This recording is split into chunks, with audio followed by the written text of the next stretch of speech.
Great. Good afternoon, everyone. Thank you for joining us today. This is the first in our webinar series. It's a three-part series on ending rental arrears to stop evictions. So thank you. We're so thrilled you're here. Thanks for having us.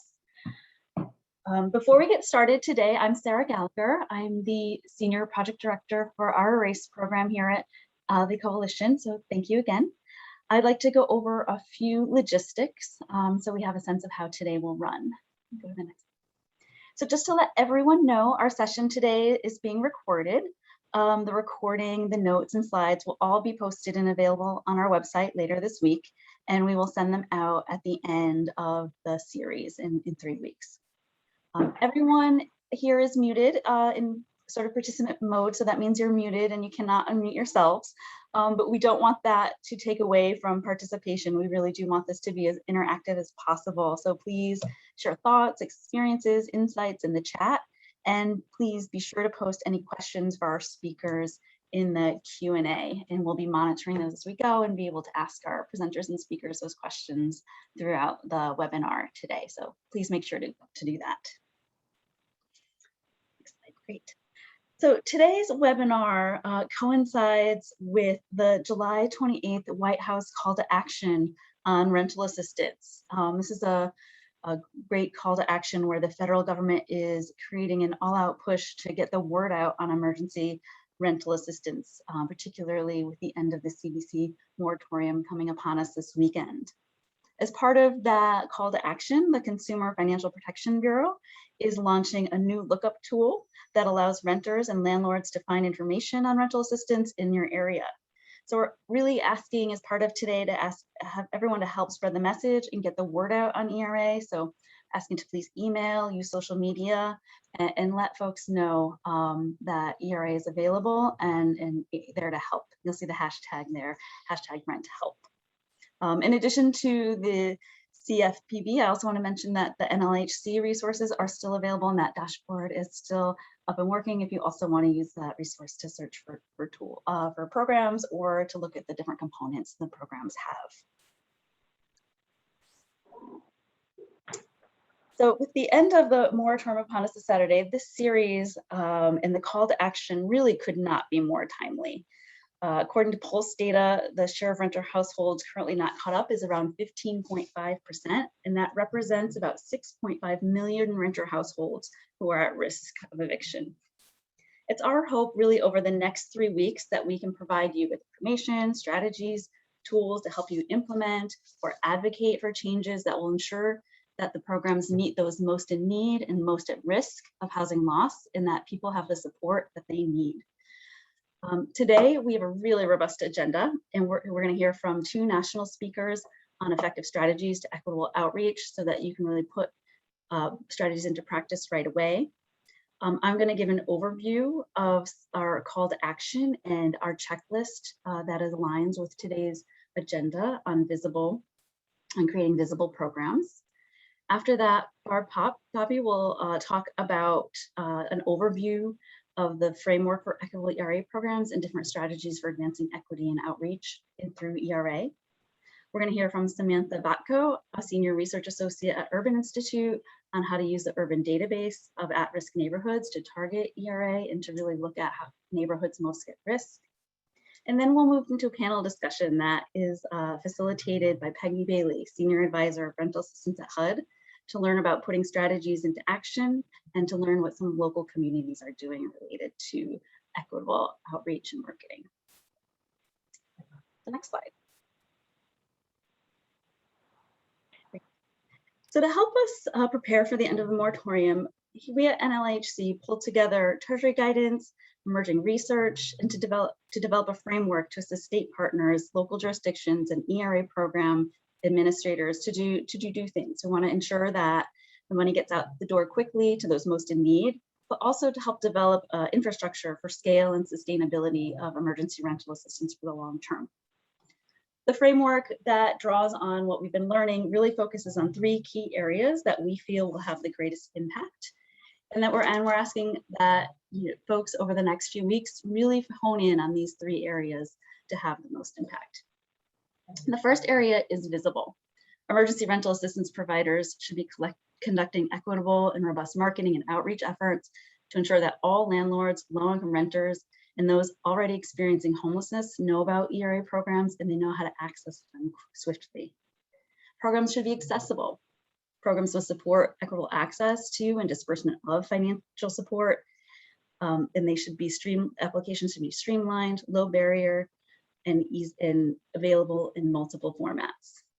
Lastly, we are really hoping that programs are preventive. They should ensure holistic, responsive interventions at all intersection points, such as state and local courts, to prevent evictions, housing displacement, and homelessness.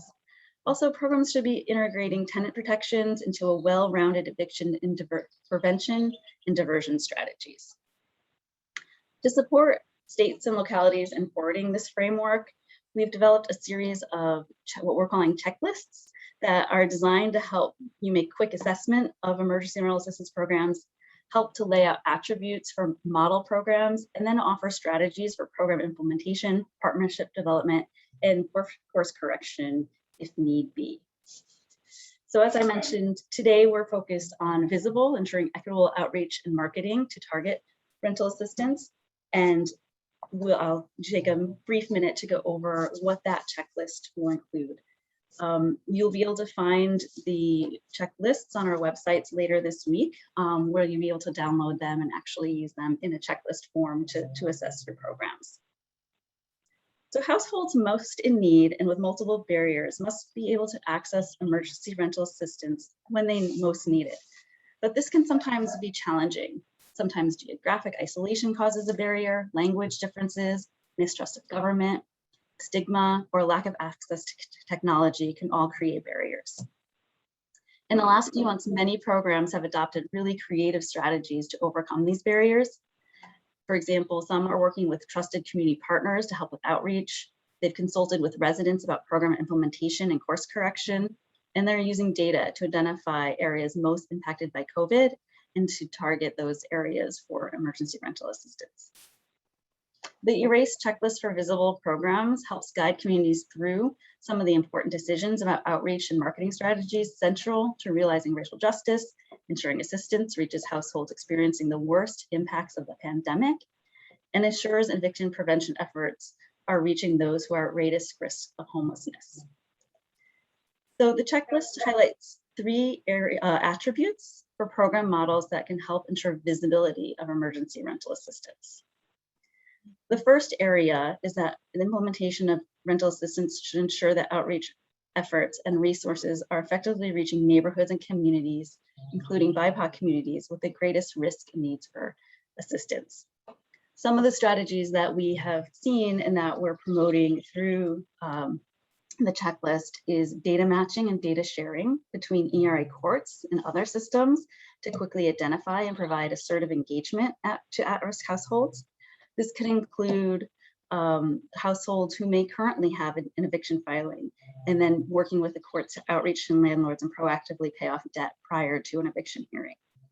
Could include using Urban Institute's web-based tool that you'll learn about a little bit later today to identify neighborhoods and to adjust outreach strategies to better reach high-risk neighborhoods. Or it could include dedicating shares of the emergency rental assistance program to neighborhoods experiencing the greatest impacts and the greatest risks, and having multiple paths for multiple populations. The second attribute that's important for program models is coordinating with your local continuum of care and coordination programs systems to outreach and provide access to households who are exiting homelessness or who face the greatest risk of homelessness, and having that information sharing available. Lastly, serving households with federal rent subsidies and engaging public housing authorities and developing mechanisms to refer tenants directly to ERA when they need it. In addition to the attributes of model programs, there are additional key strategies that can promote equity and access that we recommend programs take advantage of. You'll see 6 of them listed here today, and we'll just quickly talk about them. The first is ensuring marketing and outreach materials are available through multiple methods, such as door knocking, maybe pop-up clinics, community events, social media, in multiple languages, and ensuring that they're accessible to people living with disabilities. Another attribute is engaging landlords with small portfolio of units who may be leasing to the most at-risk households and may not know about ERA or have trouble accessing the program. And then developing strategies that pay off debt maybe to multiple units at one time, really streamlining that process. Third, really distributing program information and conducting intake at critical points of intervention, not just waiting for folks to come to ERA programs. Going to courts, libraries, homeless services providers, food pantries, housing counseling offices, health centers, vaccination sites, the list goes on, to proactively target extremely low-income households who may be receiving support in these other settings. It's not only important to adopt these attributes and model programs, but it's very important to clearly communicate program policies and procedures. People need to know the circumstances under which self-attestation, direct attendant assistance, appeal processes, and other flexible program features are available and when they're allowed. Clear communication really ensures greater access and avoids miscommunication. If it's not communicated, people will assume it's not possible. Next, we want to make sure that programs are establishing ERA tables in courts, really having that court connection and having that in-person, when possible, availability of providers to do applications and to assist landlords and tenants in real time. Lastly, using data to develop and regularly update dashboards to be able to track intakes and progress and to make program improvements as needed. You can find examples of different dashboards around the country on our resource hub, and I really encourage you to go to the resource hub to learn more about these models. So with that overview, I'd love for us to get into some really concrete information. So I'm going to turn it over to Barb Poppe, who will highlight strategies to advance equity and impact through ERA via the framework that Barb and many of our national partners have been working on. I will then pass it over to you, Barb. Thank you, Sarah. Greetings to all who joined us today. It's great to be with you. I'm Barb Poppe. Today, I'm here on behalf of the Framework for an Equitable COVID-19 Homelessness Response.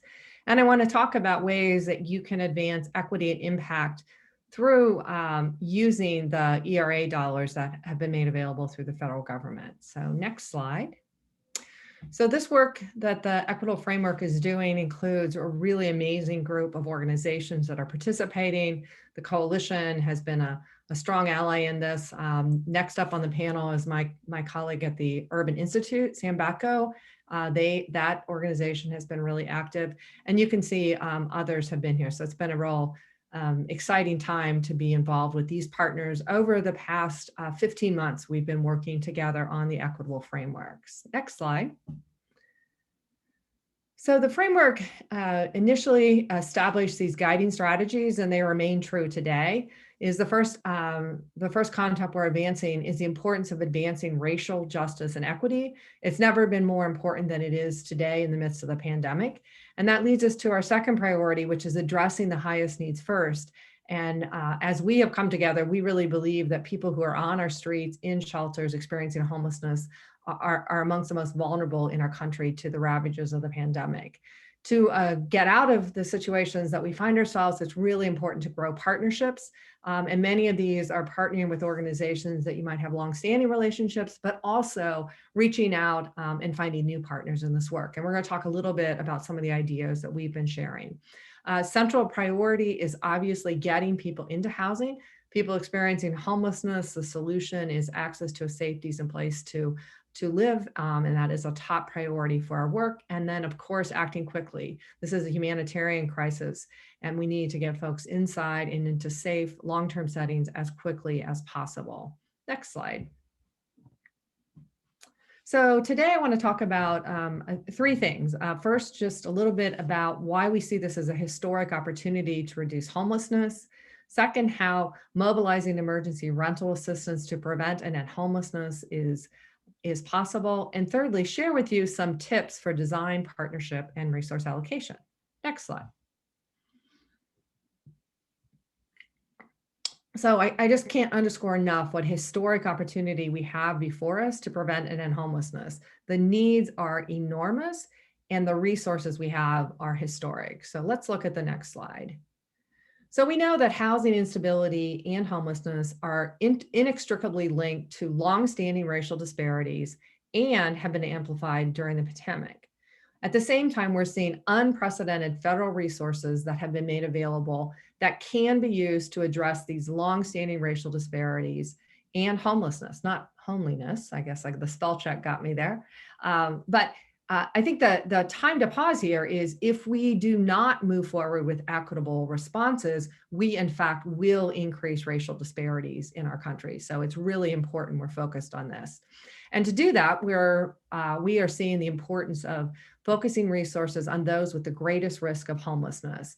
And homelessness has extreme racial disparities. So folks' risk of homelessness is mostly or has a disparate impact on people who are Black, Indigenous, or other people of color. Anyone who has a prior history of homelessness, whether it's recent or even as a child, those who are at the lowest income levels, staying in more informal living arrangements. And what we mean by this are folks who are doubled up or couch surfing or living temporarily in hotels. We also see an adverse impact on immigrant households and people who communicate in different languages. Survivors of domestic, intimate partner, or sexual violence are also at extremely high risk of homelessness, as are people with disabilities and disabling conditions, or those who have prior histories of justice involvement or eviction. So as you think about targeting resources, it's important to target on those categories. We have a range of interventions to help us address homelessness. And if we look to my left side of the screen, you see rehousing. And this is a strategy that will have the greatest impact on those who are currently experiencing homelessness. As we move up the risk ladder, those who are kind of knocking at the door of the shelter or are just at the brink of homelessness diversion has been shown to be very effective. Folks who have a little more time and are often in these informal settings need homelessness prevention assistance. And then many people are at risk of eviction. And many of those individuals have the potential for falling into homelessness, but the risk is not as great as those who are actually knocking on the shelter door. Next slide. When we think about these interventions, the reality is they are very similar. There's a component for financial assistance to help with with housing support or other needs.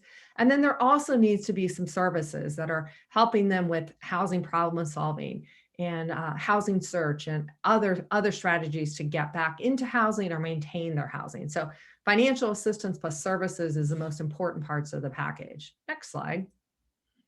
So how do we do that? And how can using emergency rental assistance be important in that effort? Next slide.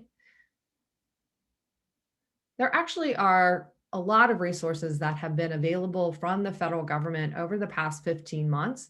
The largest source of funding is the Emergency Rental Assistance Program, which is what we're talking about today. And as you can see from our kind of screening across, many programs can provide help with rental and utility assistance, but the largest and the one with the timeline that is really looming out there is the ERAP program. It can provide funding for some very limited services, but it can't fund other financial assistance. So as you look across these different sources of funding under the CARES Act and the American Rescue Plan, what we're going to recommend that you think about is how do you braid and leverage those resources to get to a complete set of services that can provide rehousing, homelessness diversion, or homelessness prevention. Next slide. So I first want to clarify, it has been increasingly clear under the Biden administration that ERA can be used for rehousing. And this quote here really speaks to it. These dollars can be a pathway to people getting housed regardless of whether they've experienced an eviction, they have been living outside in shelters, or feel like they are going to have to move because they are under pressure where they are now. I know in the early days of ERAP, there was this belief that it couldn't be used to address rehousing and homelessness, but now it's absolutely clear. Next slide shows a few of the places as cited in the Treasury guidance about the ways you can use these funds for rehousing assistance. And these funds are really critical to use. It's been clarified that funds can be used, that you don't have to currently be in your home in order to be eligible for that. You do have to be entering into a lease agreement or some sort of an agreement. You can use the funding to help folks temporarily be put up in hotels or motels if they would otherwise be on the streets. You can use it for housing relocation expenses such as security deposits and rental fees. And there is a provision in there that you can use it for master lease agreements. And this can be really helpful to households who have perhaps some barriers to housing and have a harder time getting into a lease arrangement. So a master lease is actually allowed. Next slide. There are many sources of services funding available to go with the emergency rental assistance. I'm just going to call out a couple here. First is under HHS. There are several places where there's health services funding opportunities available. There's a big infusion of funding for behavioral health grants. Federally qualified health centers, community health centers have extra funding through the American Rescue Plan, and there's been expanded Medicaid eligibility. So check into the health services as potential supports to go with your rental assistance. There also is some new funding available under the Homeless Children and Youth at the Department of Education. This can be used to provide wraparound services to children and their families. Next slide. So the possibilities are nearly endless. There's just so many different ways that you can get to a more holistic solution to addressing homelessness. And I'm going to share with you kind of 4 ideas that we put together. First idea is diversion and rapid rehousing for homeless adults and transition age youth. If you use ERA to provide the prospective rental assistance and address the arrearages, you can then use your emergency solutions grant coronavirus funds to provide time-limited housing services. And if you partner with neighborhood, BIPOC-led, and LGBTQ organizations to conduct the outreach, engagement, and serve the population, you will be making significant progress on reducing disparities in your community.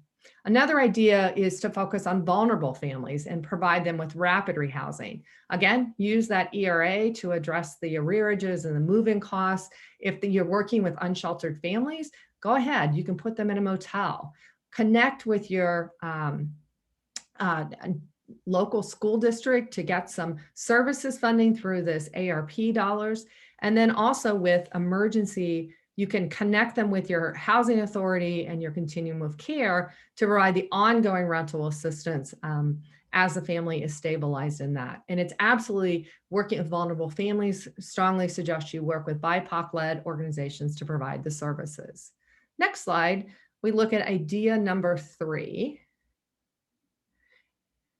And this is a targeted population idea, but you can take this in many ways. Perhaps you are trying to address the needs of pregnant homeless women and families with young children who you're finding in targeted neighborhoods who need prevention services to avoid falling into homelessness.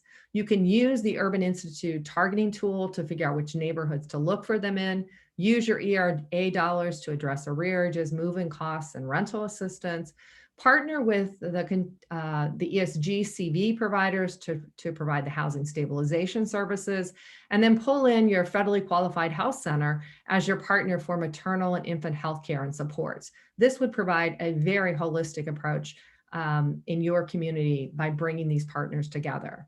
Idea number 4 really leverages off of the tremendous work that has been done in many communities to stand up non-congregate shelter in hotels. But as the FEMA deadline is looming at the end of September, these hotels often are going to be demobilized or decommissioned. And so you can use your ERA dollars to help households move out of the hotels. You can partner with the federally qualified health centers to provide healthcare and supports, and then get the services again with your ESG CV provider. I want to strongly suggest you think about how you can bring peer specialists on the rehousing team. We know this will be a really important way to advance equity and achieve better outcomes. Next slide. So if you want to learn more about the different funding streams, please go to the framework website. You can also see the recording of some webinars we've done recently. So next slide, keep us moving along here. So key takeaways, next slide. Let's start with design. First of all, we suggest you set a numeric goal to rehouse a number of homeless households. What are you setting as your benchmark? Go ahead and expand and enhance your rapid rehousing to reduce the number of families who are experiencing homelessness. I just want to say there's so many families who have fallen into homelessness over the last 15 months. They really need assistance. And you're going to need to retool your programs to address current pandemic challenges. So you may be looking to lengthen or make your programs more intensive. You want to partner with people with lived expertise to design the improvements so that you're able to outreach and identify with existing programs as well as new programs. And you want to assertively use the HUD waivers and Treasury flexibility to assure all of the programs you're funding are low barrier. Next slide.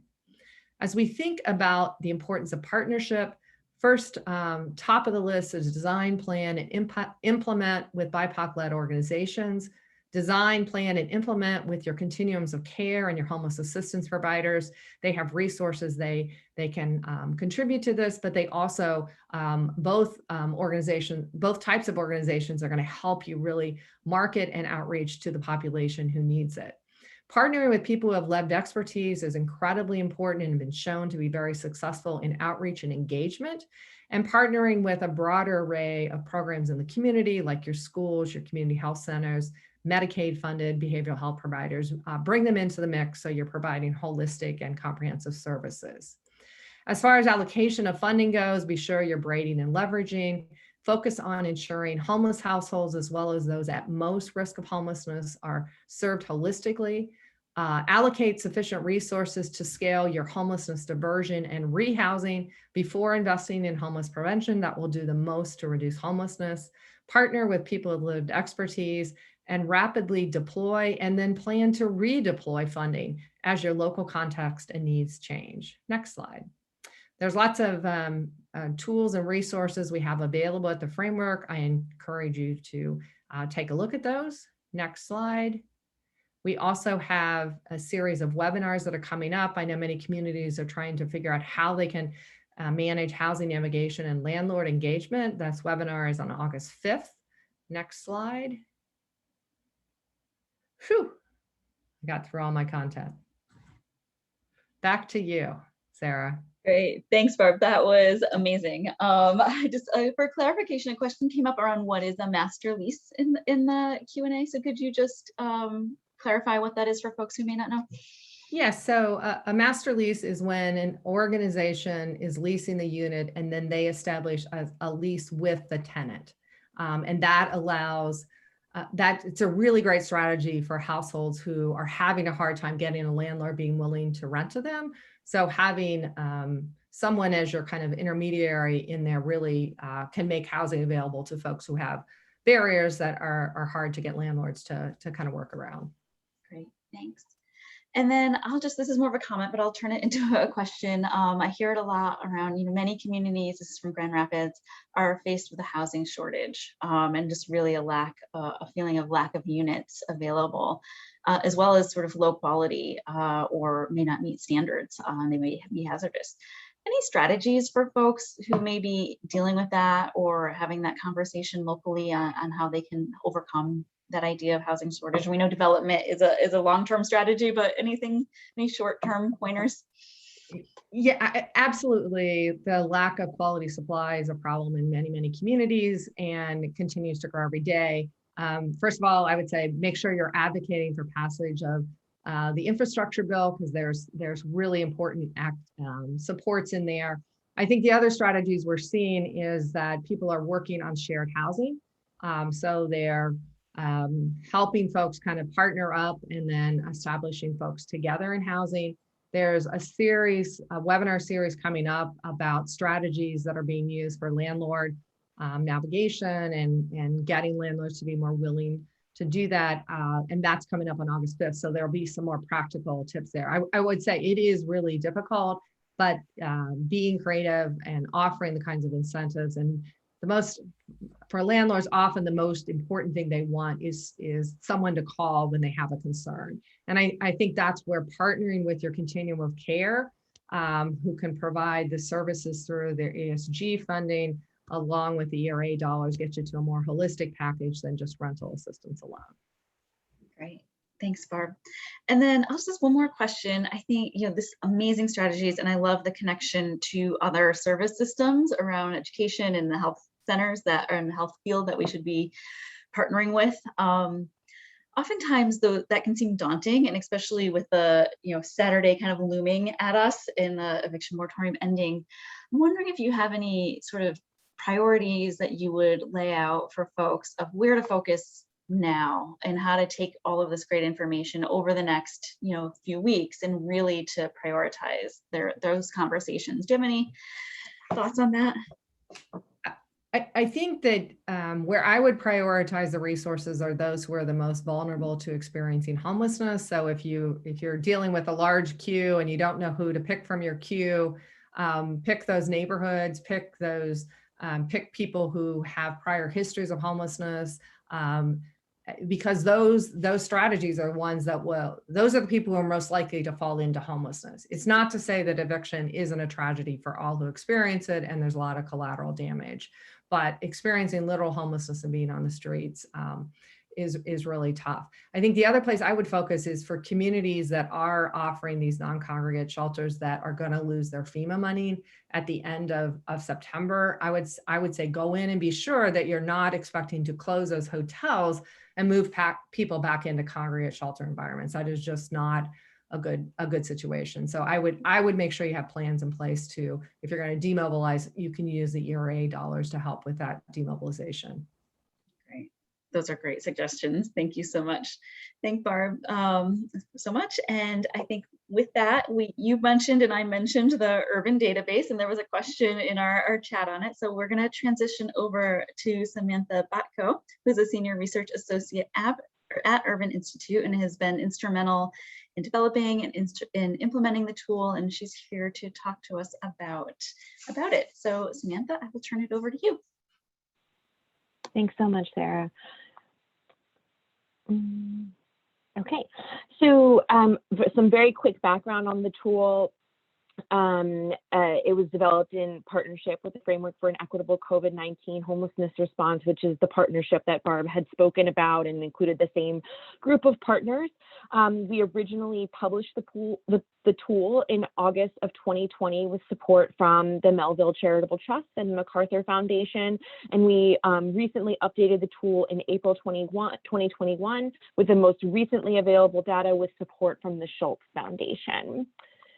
And so some of you might be asking, if you haven't seen the tool before or haven't used it, what is the tool for? Why is it important? How does it work? Why would you use it? And so the tool is really to help local decision makers, people who are going to make decisions about who is eligible, who's prioritized, how to allocate and spend your rental assistance funds in order to help reduce homelessness and evictions.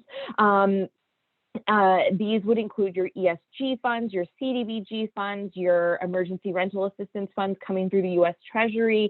And so all of the decision makers and all of the people who influence those decision makers may find this tool to be helpful.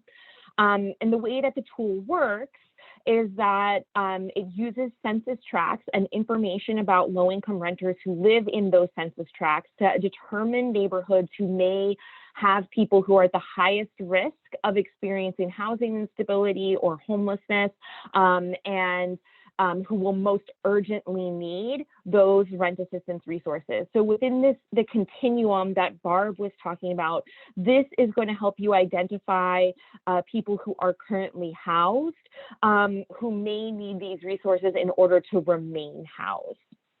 And the way that it does this is that the tool incorporates a number of risk factors that are tied directly to eviction and homelessness, and also to the risks that we've seen exposed by COVID-19.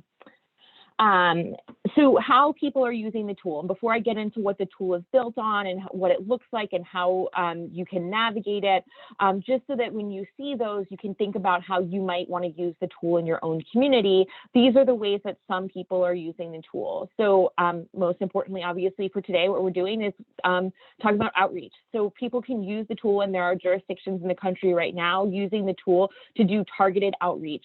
They're doing, they're adding an additional additional level of effort within the outreach efforts that they currently have for what they would be deemed high priority neighborhoods based on the tool. You could also partner with grassroots organizations as part of those outreach strategies and other community-based organizations that may not even be rent assistance organizations, but are embedded in the neighborhoods in which you want to prioritize and can help you get information out about the availability of rent assistance, and also that could potentially help people navigate the application process. Some other jurisdictions are also using the tool to create preferences or prioritization within their applicants. So if you have more applicants than you're able to serve, you could give additional points or weight to people who are applying from within those priority neighborhoods. And you can also use the tool to monitor program metrics with regards to whether or not your application complete rates are high in what would be considered high priority neighborhoods, and or whether or not people in those high priority neighborhoods ultimately receive assistance. So how is the tool built? The tool is built, we call it the Emergency Rental Assistance Priority Index. It has actually 3 sub-indices within it. The first is our housing instability indicators. And these indicators are built on measures that have been empirically tied to the rate of eviction and homelessness in a jurisdiction. So they're severe housing cost burden, severe overcrowding, unemployment, share of renters, and poverty. All of these measures have been consistently and repeatedly tied to evictions and homelessness based on available evidence, and they're ones that directly correlate to increases in both of those as they worsen in a jurisdiction. The second sub-index is on COVID-19 specific indicators. So one is percent uninsured. This is actually percent uninsured in 2019. So it is immediately prior to the pandemic. It essentially is accounting for people who might be most economically destabilized by not having health insurance if they were to contract COVID-19. The other here is an economic measure for job loss associated with COVID-19. And this is pulling from another urban tool that was created that looks at the census tracts where workers who were in the most affected industries lost their jobs and where those workers live. The third sub-index is an equity sub-index, and this index is really built around our knowledge of who is overrepresented among people who are evicted, who is overrepresented among people who experience homelessness, and who is the least likely to be able to navigate successfully an application process for assistance. So people who would struggle to be able to get onto assistance. These measures come from those that we are aware of that are predictors for homelessness entry, as well as who we know was disproportionately impacted by COVID-19, both in terms of health and economics. Before we published the tool, we did some work to validate the measures that we were using. Essentially, the 2 primary ways we did this before initial publication was to test all of our indicators against each other to ensure that each of our indicators were adding something individual to the overall index. And we did not find significant correlation between between each of our index pairs or indicator pairs, which means that each individual indicator is adding something independent to the index. We also did ground truthing. And so we worked with 4 communities in different areas of the country to walk through the different sub-indices and the overall index with community leaders in those jurisdictions to understand whether or not these were places where they felt like they had high shelter entries, where they felt, if they felt this was places where evictions were occurring, if these were consistent with areas that they knew would be in high need for emergency rental assistance. And we made some adjustments to the tool based on that ground truthing in terms of weighting. And we also made some notations of key limitations of the tool, which I'll also talk about in a little bit. Before we made the update in April of 2021, we did an analysis of past evictions in every single state, and also current evictions that were happening during the COVID-19 period in 13 cities. And what we found was that the ERAF index correlated strongly with both past evictions and current evictions, and that really importantly, what we were finding were that the people who had, or the neighborhoods that had been the most at risk of evictions before the pandemic remained the neighborhoods who were the most at risk of evictions during the pandemic. And so what that tells us is that people who were already in vulnerable positions before the pandemic were the people who were the most vulnerable during the pandemic as well. And our validation efforts on the tool have not ceased. We are continuing work right now. We're working on an analysis of current evictions and 211 calls, which are requests for assistance in up to 18 cities.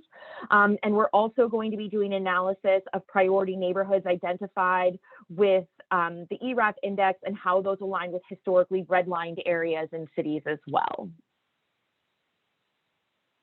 A couple of notes about the data. So as I mentioned, when we talked a little bit about the ground truthing efforts, the sub-indexes are weighted. So the housing sub-index is weighted more heavily within the total index based on our knowledge and the level of empirical data that ties the indicators within that index to evictions and homelessness.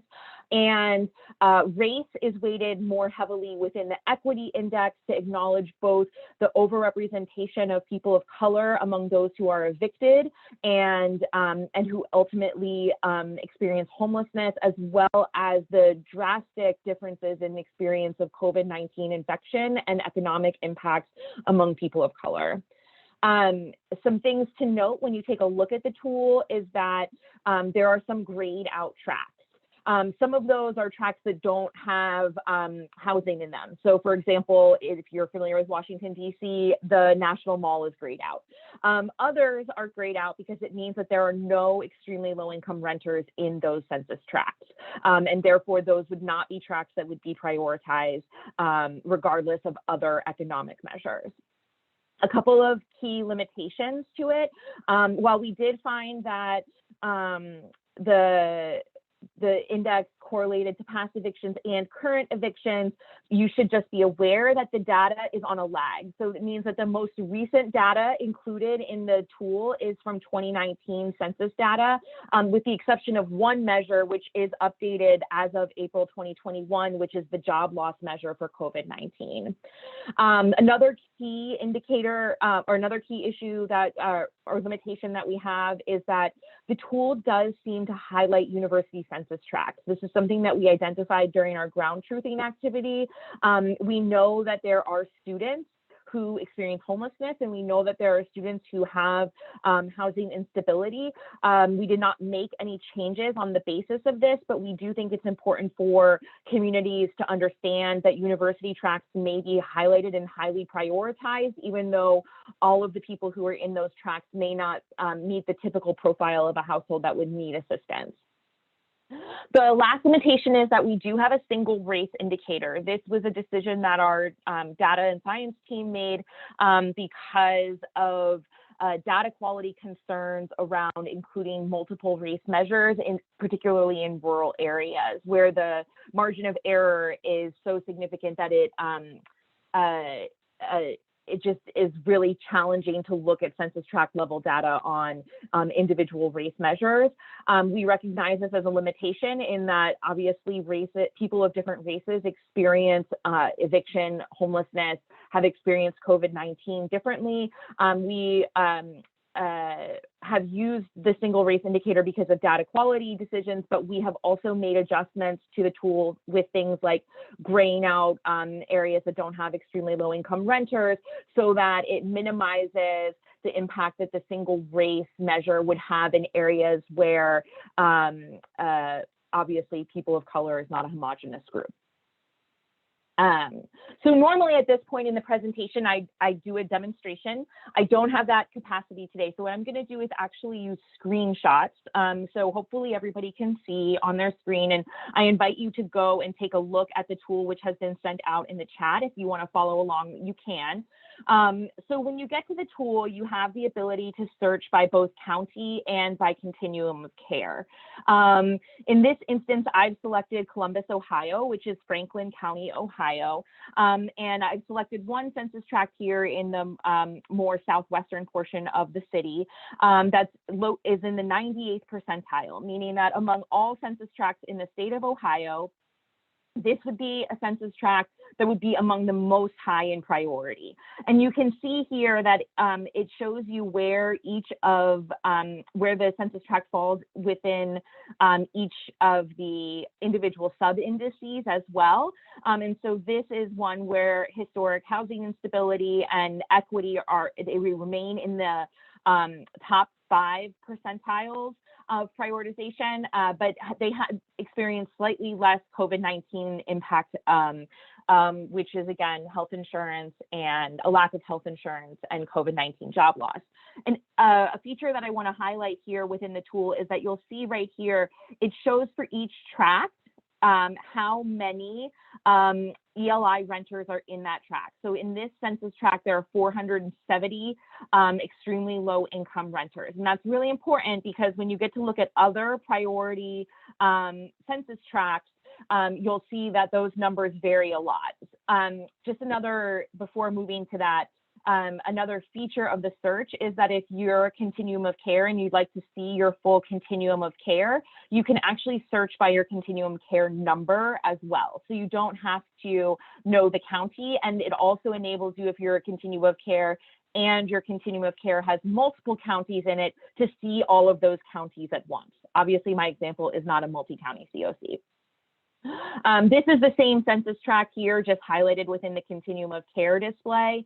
And what you'll see is I'm going to select a different census tract now, and you'll see that while it's in essentially the same priority level, we're now up here in the north central part of the county. In the 97th percentile tract, it matches fairly high across all of the sub-indices, but there's only 150 ELI renters. So what that enables you to do is to not only identify priority neighborhoods, but also to think about the scale of the response that you might need in each of those neighborhoods. So if you, for example, were going to do targeting of outreach using the tool, and you had those two census tract, one that was in 98th percentile and had 470 ELI renters, and one who was in the 97th and 150 ELI renters, you might say, well, we want to make sure that we have people knocking on doors in both of these neighborhoods, and we're going to send 4 people to knock on doors in the first census tract and only 1 person to knock on doors in this other census tract. And that would be reflected because of how many ELI renters you had in these respective census tracts. So a couple of other key things here. One, we're going to stick in Columbus for a moment, and this is just to highlight for you the limitation I was talking about earlier. This yellow highlighted census tract right here is actually where Ohio State is located.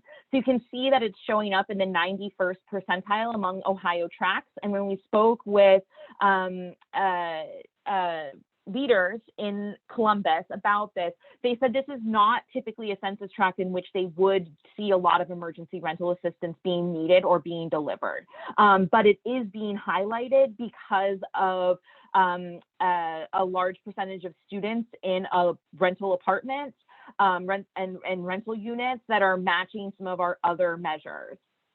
So that's just an example of one of the limitations that you should be aware of. And it's also one of the reasons that we think that the tool should be used within and along with other data sets that you may have, which could include COVID-19 infection or morbidity rates. It could include any shelter entry data that you may have by neighborhood, or any other measures that you may want to use and pair with it, as well as just really nuanced contextual knowledge that you have about your own communities, like the location of universities. Lastly, I just want to highlight something that is really important when you use the tool, which is that every time I've been talking about a census tract, and every time you'll see it displayed, you'll see that it says the 96th percentile among a state's tracts. That's because every single census tract is benchmarked to the average of their state. This enables us to be able to see much more granular differences within states as opposed to across the entire country. But it has key limitations. So for example, this is Kansas City. This gray line here is the state border line. And you can see dark tracks on both sides of the state line. But you can't compare the census tracts on the left side of the state line to the census tracts on the right, because these are benchmarked off of, the left is benchmarked off of Kansas and the right is benchmarked off of Missouri. So that's just really important if you live near a county that borders another state, and if you have resources that for any reason might be shared across state lines, that the 91st percentile in one state is not equivalent to the 91st percentile in the other state, and you need to be aware of that. And if you want help navigating that, you can always reach out to the urban team, and we're happy to help you figure out how to navigate that. So if you want to get the data, how do you do that? One, there's a link for using the tool. I think it's been sent out a couple of times during the presentation. The other is that you can download the data from our data catalog, and then you can use it. You can upload it into your own jurisdictions, ArcGIS. You can pair it with any other data sets that you want to. That's how a lot of people are currently using it. And if you need any assistance in being able to do that, the urban team can also help you with that. I'm done. Thank you so much, Sam. That was amazing. Great information and very useful. A couple questions came in, and when I was thinking of two is, you talked about some of the uses. Do you think, or have you seen this tool used to determine categorical eligibility, or to meet presumptive eligibility under ERA's proxy eligibility? Has it happened, or do you think it would be useful to do that to lower documentation requirements? We have not seen people use it for eligibility. We have seen people use it for prioritization. So in terms of weighting applications, there are places that are among a number of other priority measures using it to prioritize specific applications. I do know that you can use like average income for your neighborhood in order to minimize documentation requirements. You can pull some of that data from the tool itself, and so you would be able to get that information here, but I'm not aware of anybody who's done that yet. Great, thanks. And then another question came in on, were homeless youth a part of the analysis? And if so, how were they included? Yeah, so unfortunately for this tool, we are, in order to be able to update it regularly and have information at the census tract level and across every single jurisdiction, we are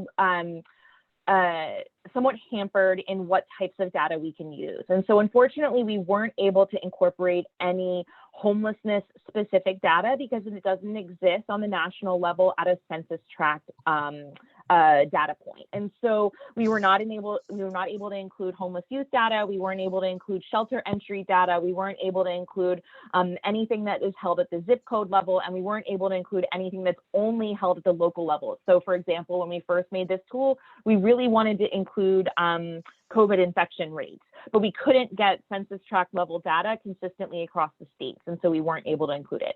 That's one of the reasons that we encourage people to layer this tool with other local data that they have as well. Okay, great. Thank you, Sam. This was really great. I know there's a few other questions in the chat or the Q&A if you want to take a look and answer them. If not, we have time later, we can get to them. But I do want to move to our panel conversation now and introduce Peggy Bailey, Senior Advisor for Rental Assistance at HUD, who will be guiding and facilitating a conversation on some strategies that have been used in practice to enhance outreach and marketing. So Peggy, I will turn it over to you. Great, thanks, Sarah. And thanks to the National Low Income Housing Coalition for inviting me to moderate today's panel. It is critical that we aren't passive as it relates to getting people access to emergency rental assistance. People, especially renters, don't have an expectation that a program is out there to help them. Given the scarcity of rental assistance, why would they? They don't expect for there to be resources to help them pay their rent. So that's why we have to be out in the streets to consistently get the word out and build trust with both tenants and landlords that help is available. It would be a true shame and injustice of millions or even billions of dollars were sitting around unused while evictions grow over the coming weeks and months. And that's why today the White House launched the Day of Action that Sarah mentioned at the beginning to get the word out about rent relief. You saw the link there on that slide. And so here to give you ideas of how to get the word out locally and particularly how to reach those people most at risk of eviction, as Barb and Sam both mentioned in their presentations. Here is today's panel. First up, so I'm going to just run through who's on the panel. You'll see the links in the chat for their organizations, as Sarah mentioned at the top, to learn more about them. And then they'll pass, the format for today will be that they'll give brief presentations at the beginning, and then we'll have some discussion and the questions that you're submitting in the chat as we at the end. So first up is Dr. Joél Arvizo-Zavala, who is the curriculum specialist and researcher with the Utah Division of Multicultural Affairs, and he's also a research consultant with the Utah Commission on Criminal Justice and Juvenile Justice. Then we'll have speakers from Santa Clara, Erin Stanton, Director of Family Assistance at Sacred Heart Community Service, and James Ho, who is a case manager with the Asian American Center of Santa Clara. And finally, you'll have Terry Hickey, who is the Deputy Director of Housing and Community Development at the Baltimore County Department of Health and Human Services. As I said, you'll see links to their organizations in the chat, and we'll have questions at the end. And so now I will pass it off to Dr. Zavala.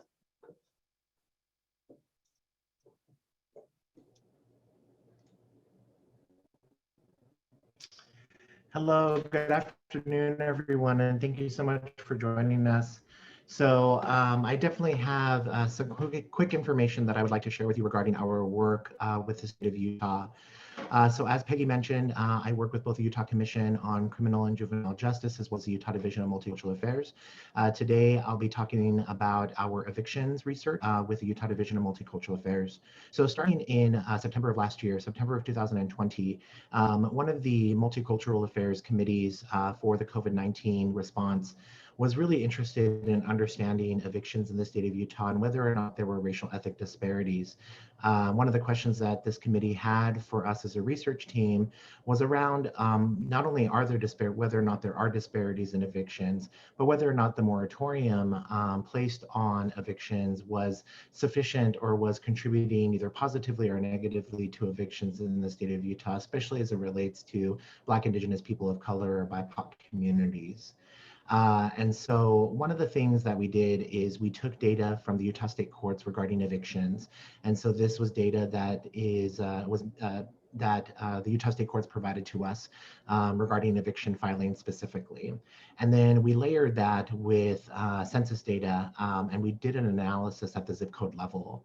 One of the things that we found from this research is we did find that there were racial ethnic disparities both prior and during the pandemic, and that the moratorium did not sufficiently address any racial ethnic disparities that were present the year prior to the pandemic. And this stated a significant decrease in the number of evictions throughout the state. However, it did not affect necessarily in a positive way Black, Indigenous, people of color communities. And so that was one of the major findings that we had. As a result, we worked collaboratively with a number of housing authorities across the state of Utah, as well as with the Utah Department of Workforce Services to get data on rental assistance. And eventually what we did with our evictions data is we layered it with rental assistance data and sort of began to paint a picture regarding where rental assistance was going in the state and whether or not rental assistance was impacting.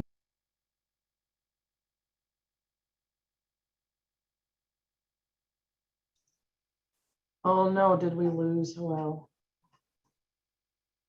I think we might have. He just recently moved and might be having Wi-Fi issues.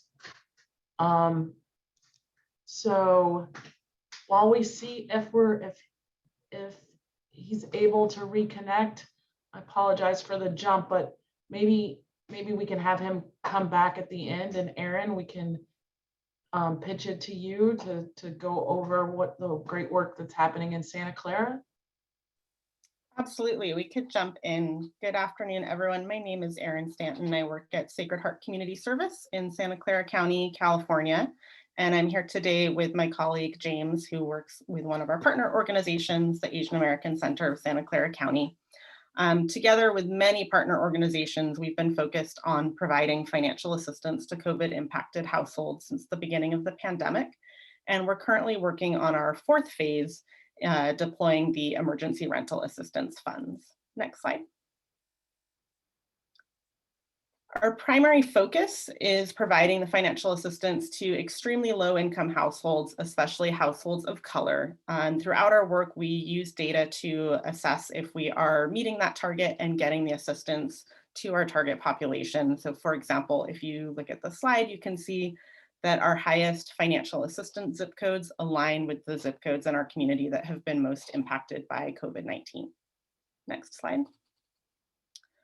And the way we do our work is we do it in partnership.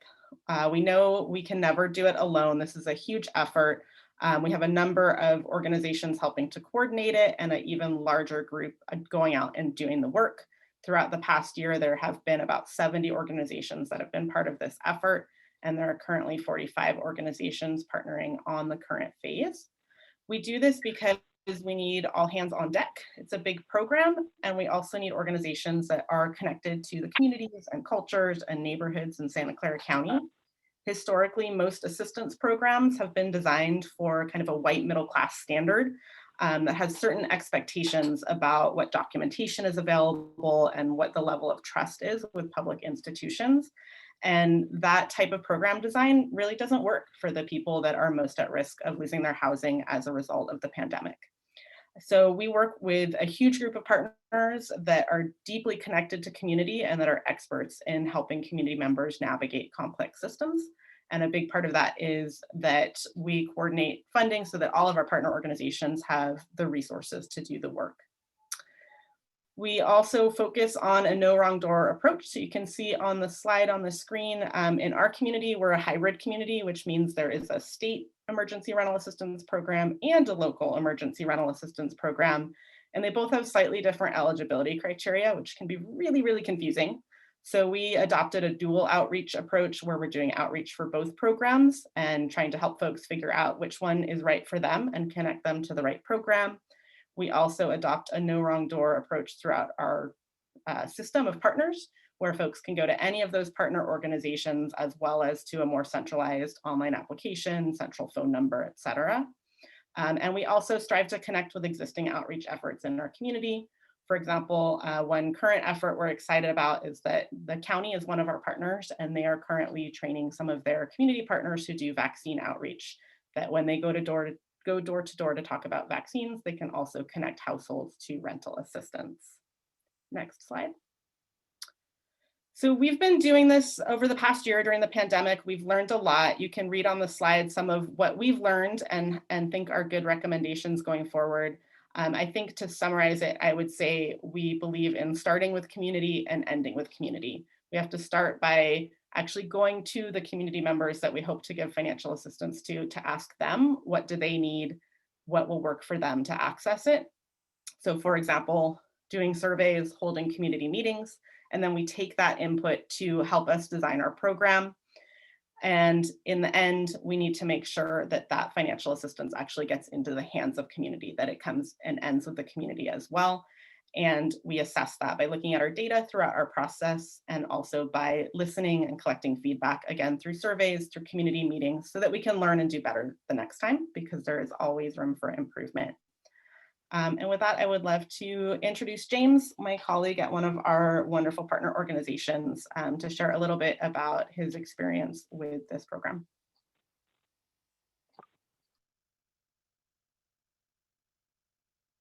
I think you're still on mute, James.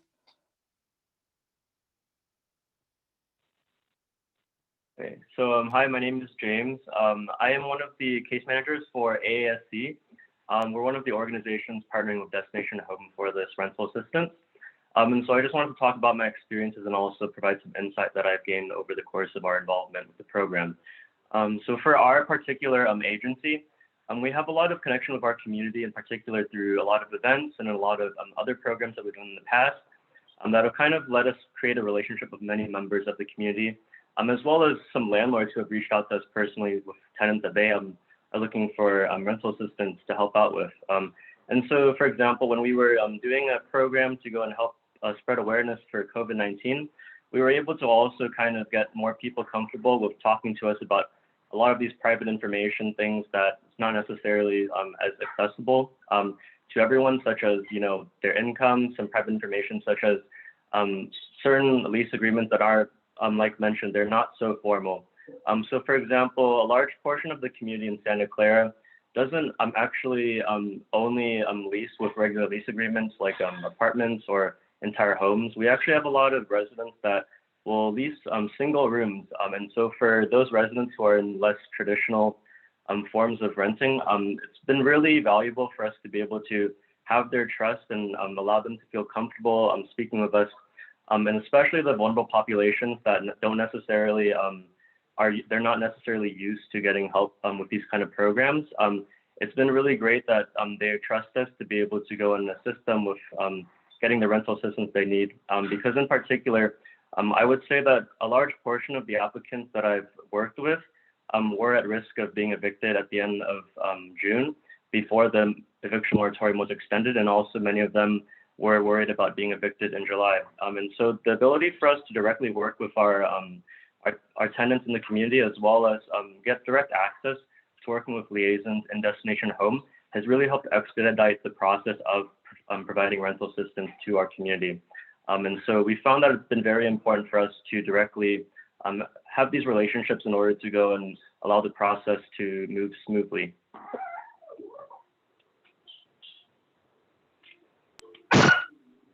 Great, thanks, James and Erin. I really appreciate it. It looks like, Joél, were you able to join back in? Yes, is everyone able to hear me? Yes, yeah. All right, wonderful. So I'm going to go ahead and keep my video off, but I'm going to go ahead and share my screen really quickly as I just have a few more items to share. So as I was mentioning earlier, and then if I could get sharing permissions, please. As I was mentioning earlier, you know, we did find that there were racial ethnic disparities in evictions.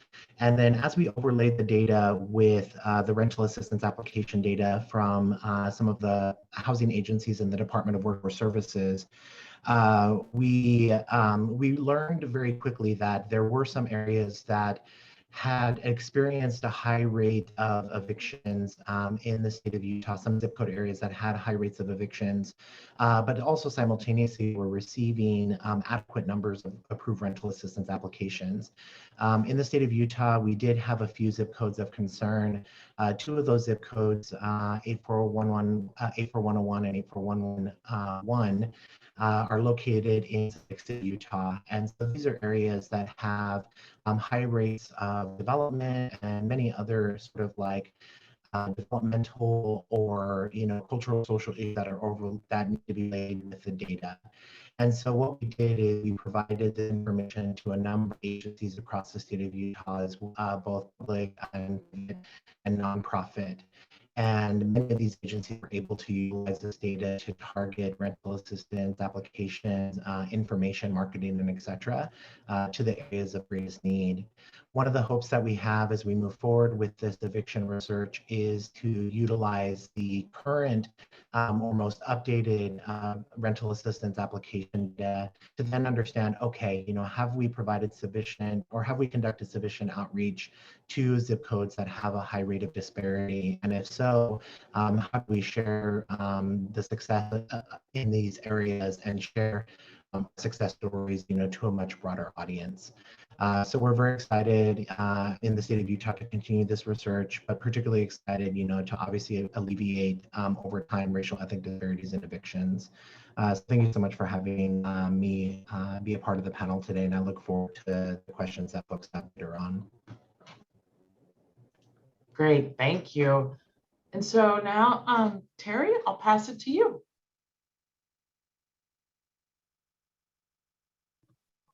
All right, thank you. Well, good afternoon, everyone. It's a pleasure to be here. I am the director of the Department of Housing and Community Development in Baltimore County, which is one of the larger counties in the state of Maryland that sits all the way around Baltimore City, but isn't part of the city. I'm going to focus, I think, from the local government perspective. I'm going to take a really pragmatic approach to this over the next few minutes and talk about what it really looks like to try to do outreach and targeting of the most vulnerable people in our jurisdiction in the middle of a financial crisis that's continuing to grow, that's already spreading local resources thin, and dealing with any number of changes in federal guidance and deadlines for getting money spent. So with this slide, I'm not going to spend time on this, but sometimes it's helpful when you're listening to these presentations to benchmark against local jurisdictions. And so I wanted you to see how Baltimore County has tried to allocate its funding to date and the amount of money we're talking about. That way, when I say things we're doing, you can kind of say, well, we have this type of money, or we're much smaller, and we might have to moderate how we think. Next slide.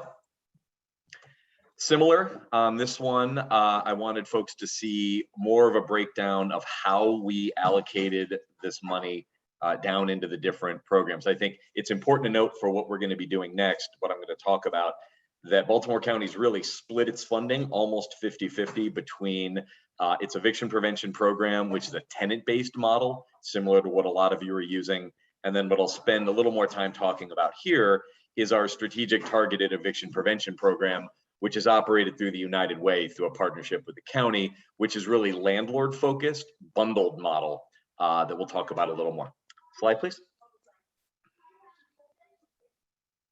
All right, so I just wanted to talk a little bit about STEP. It is a collaborative model. The county worked on this for several months with United Way. We're now in our second phase. It's being funded now completely through ERAP dollars. What we did was think of it in terms of using, and it's funny, we used the Urban Institute tool, and exactly like was said, we benchmarked against local data. We also had access through the health department to COVID data in the heart of the pandemic. So we were able to look at that. We were able to layer in local unemployment claims and other eviction vulnerability information in order to really drive this from a data standpoint. The United Way moves then through zip code by zip code based on vulnerability and works with multifamily property managers and owners that own those units in those vulnerable zip codes individually with each one of the different apartment households. The apartment personnel do a lot of the work of case management in gathering the different information and bundling it together. The United Way reviews it and then makes large lump sum payments to those landlords. Again, based on data, every phase of this program has involved focus groups, surveys, and reach out to landlords and tenants. There's been a lot of evolution of the forms, the process, and the way it works. What's interesting, though, is that we think this hits a sweet spot between focusing on more vulnerable communities, getting the money to a more focused population, but at the same time, spending the money quickly. The first phase, we were able to push out through the United Way $4.2 million in less than 10 weeks, serving about 935 households. And then I just got the numbers about 10 minutes ago. The new phase, we've been through 7 zip codes, which are half the zip code cohorts in the county, 92 apartment buildings representing over 1,500 individual households that all meet this data criteria for that area, plus the different funding requirements, $14.6 million in asks. Some of the things to think about here, again, because we're trying to be targeted, is even though this moves quickly, if they miss tenants, there's an opportunity in the program to go back and add tenants after that cohort has been served. There's also a new feature where individuals at imminent risk of eviction, the United Way will do a pre-qualification screening of that tenant, show the landlord that they will likely qualify for the STEP program when their zip code is reached, and be able to hopefully avert the eviction, effectively saying we're going to guarantee that the rent's going to be paid if you wait and don't move forward to evict. Next slide.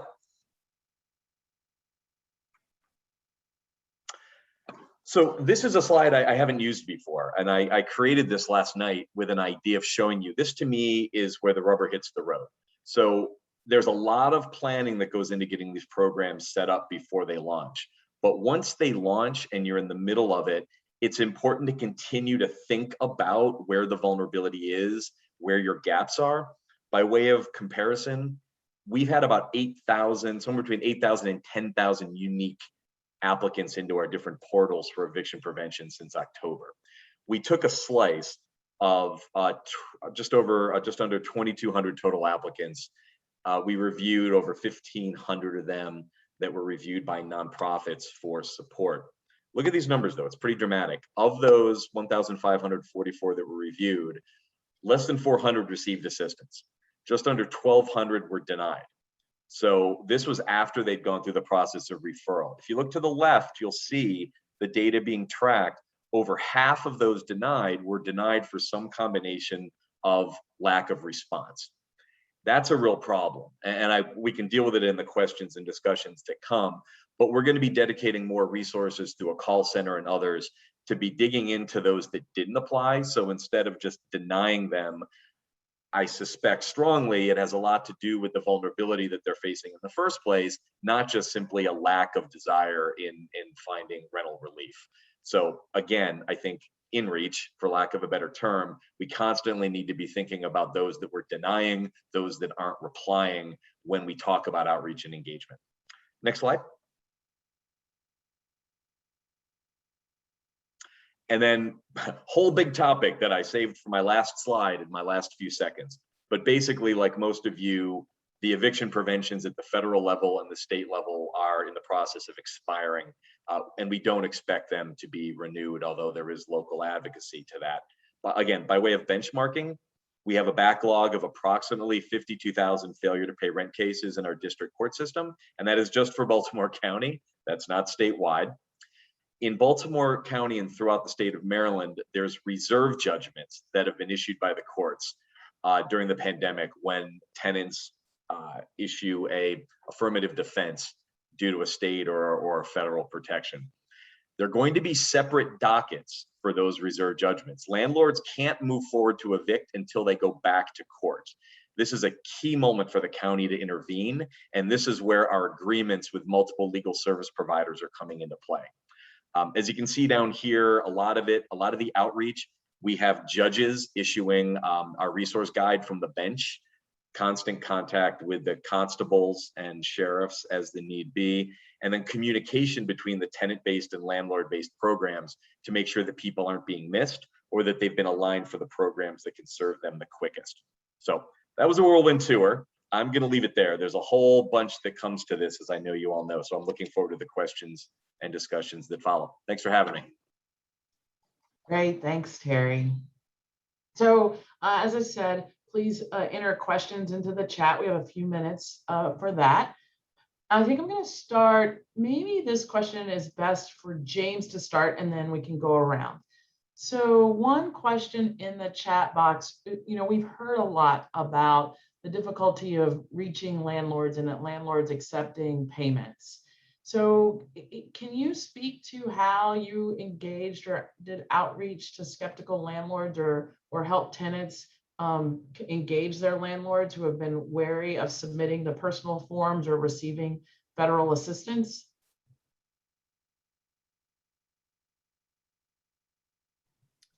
I can jump in or James, are you ready? Oh, James, you're on mute. Sorry.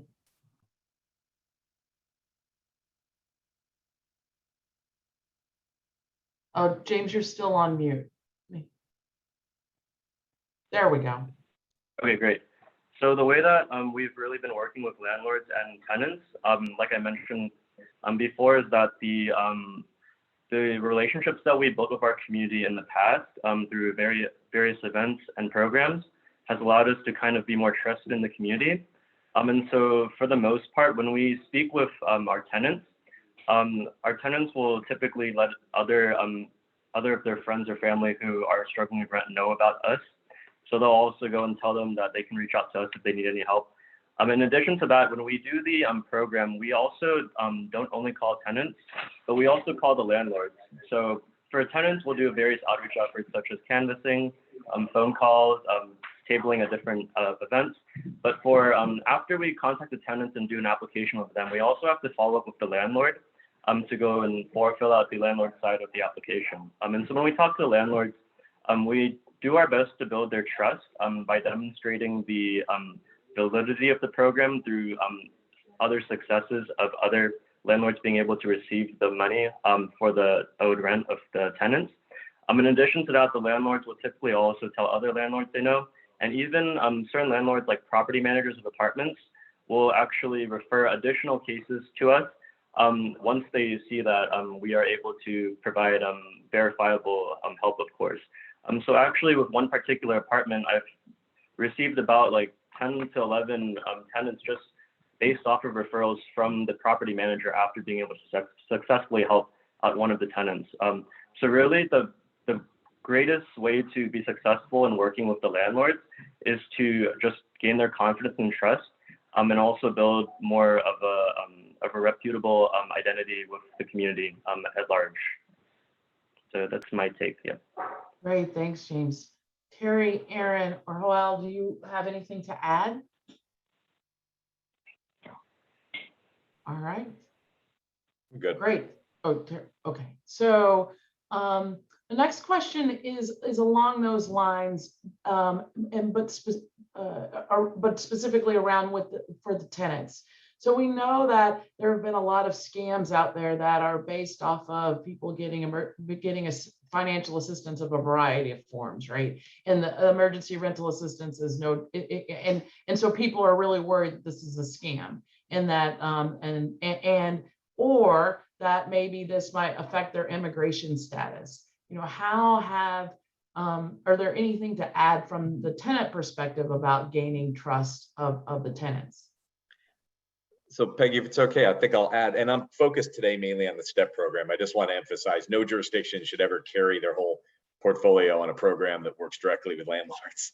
So there's a whole lot of other things. But I think for all the talk of adversarial relationships between landlords and tenants, what the United Way I think has found through STEP is there's also a familiarity with the landlord and those living in those apartment buildings. And so when the property manager is the one walking around handing out the forms, talking about the money that they can provide to erase the rental debt, we found that the tenant response in the buildings is incredibly high. And if we miss people the first time and they realize their neighbors have all gotten their rent paid, there's an opportunity to reach back even though their cohort's been missed, and go back and be added into the pile. So we actually think going through landlords in this particular program has made a real difference. Great. Erin, well, James, is there anything you'd like to add? I would add, we've definitely had that come up, the concerns about scams, and we've had them happen. We've had partner organizations who had people show up on their sidewalks doing bad things. So some of the things, just tools that have been helpful, are making sure we have a publicly available phone number so that someone can call that phone number that's publicly available on a website that's associated with trusted institutions and reach the program. So they know, like, sometimes they'll even just call and check, hey, I talked to so-and-so who said they were going to help me with my application. Can you please confirm they work for your program?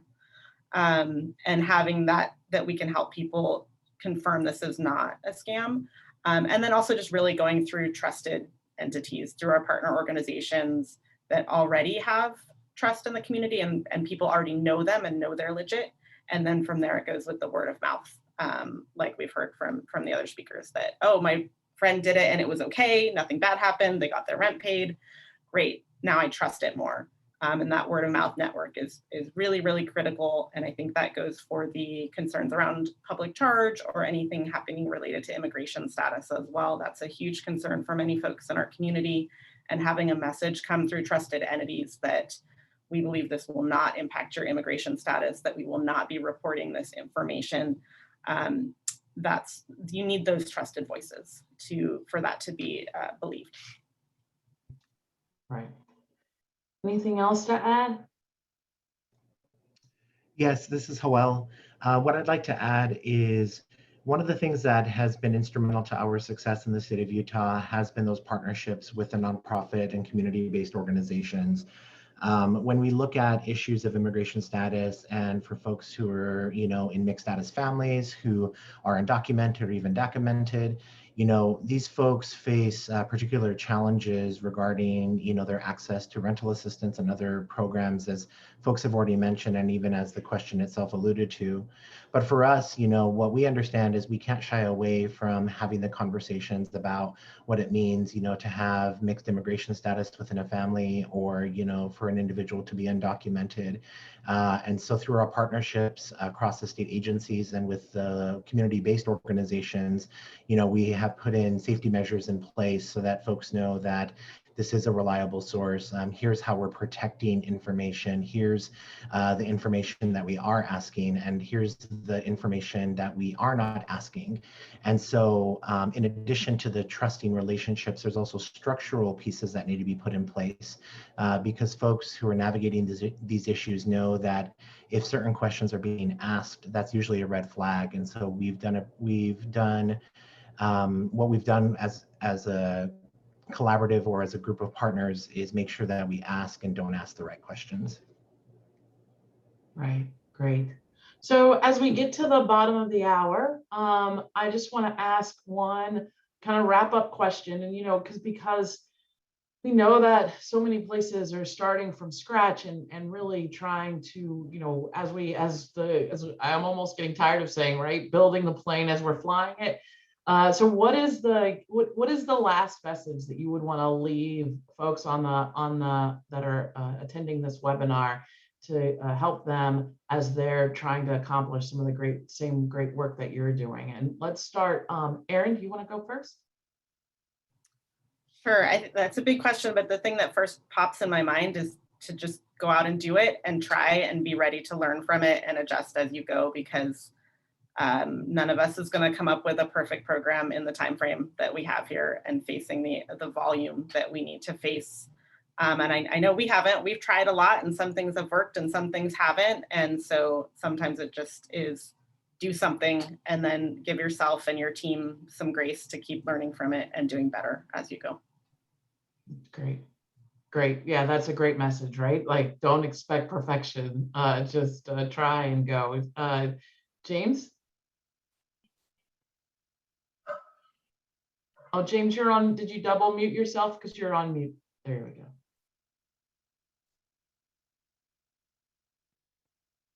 Now you're good. Yep. Oh, but yeah, you must be. Oh, on your phone. Are you muted on your phone?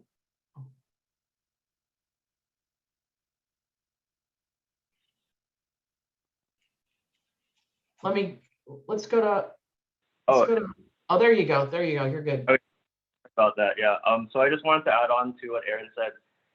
For us in particular, also, like she mentioned, we have had to modify our strategies along the way from the beginning of the program to try to more effectively help our tenants out. But I think the final message I want to leave is that it's the most important strategy that we've been kind of fine-tuning the most is our communication with our applicants.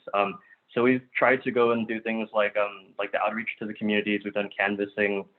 We've done in-person events. And also, we also try really hard to make sure that all of the case managers and volunteers for our organizations that are helping on this program are really, they have really open lines of communication. So that means we have people that are competent in they're able to be competent in working with the vulnerable populations, and they're also culturally aware to know how to interact with them to make them feel comfortable. And we also make sure that we have always someone that will be able to contact them back in a timely manner, so that the applicants always feel like they can trust us and that we are there to help them as much as possible.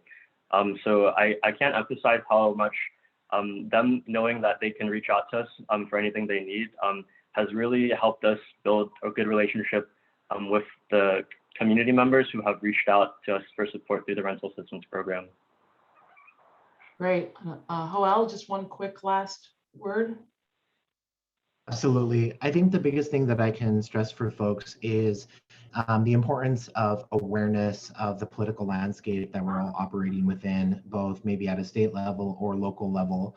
It's really important to understand who the key players are when it comes to rental assistance. State legislators, for example, are another key group. And so I really encourage folks, to continue to be data-driven, data-informed, research-driven, research-informed, but simultaneously to sort of ask some really thoughtful questions about the political landscape and how it supports the work or hinders the work or creates structural vulnerabilities for the folks that we're trying to serve. So really can't stress that enough. Politics are part of the work that we do, even if they're not in our everyday lives. Great. And Terry, I'll give you the last word. Well, the danger is every time somebody went, they took one. So I've had to adjust as we go, because this is the first time in I think our history we've ever all been trying to do roughly the same thing, and ironically with the same funding source for most of us. So there's a strange communal bond across the country. But I'd say this, in addition to raising up what was just said, there's so many people involved in getting this to happen. And I think in the coming weeks, more and more of the articles are going to be about the money that's not getting out quick enough and how we're not helping enough people. And I think you've got to take a step back every once in a while and realize what we're doing is already epic and historic in the scale of what we're trying to do, and focus on the people we have helped, and we'll get through. I think it's all going to work out if we stay the course, but sometimes we have to push pause and realize this is epic work. Focus on what we're doing and not the negative. Great, thanks, Terry. Thanks, and thanks to all of you, not only for today, but the great work that you're doing. So I'll pass it back to Sarah. Great, thank you, Peggy. Thank you, everyone. This was really great. I think I came away with some great insights. I love the last one, Terry, around listening to what's working. I think we tend to highlight what's not working, and maybe we can start to learn from you guys and others around from landlords that are participating, from tenants that are getting access, and really listen to that. I also want to lift up, I think, modifying along the way. I think we've been saying a lot. We've been really transitioning from implementation, but it's time for modifying, course correction, not being afraid to change and pivot as we go. I think that you all talked about your pivots as you went, and that was very helpful. And I think, Peggy, the idea of in-reach and really proactively in reaching to folks and not just waiting for people to come, for landlords or tenants to come and ask for assistance, but really doing that proactive in-reach. We've seen it work in so many programs in vulnerable communities, and I think this is right up there with a program that could utilize lots of proactive outreach and in-reach. So I just want to say thank you to Barb and Sam and Peggy and Joel and Joél and Erin and James and Terry for your expertise and your time. We really appreciate everything that you were able to share with us today. As I mentioned before, we will have the recording and the slides all available on our website. And please, if you can, join us next week. Our next webinar is on Accessible, creating flexible, streamlined, and low barrier application processes. And that will be on August 4th from 3 to 4:30.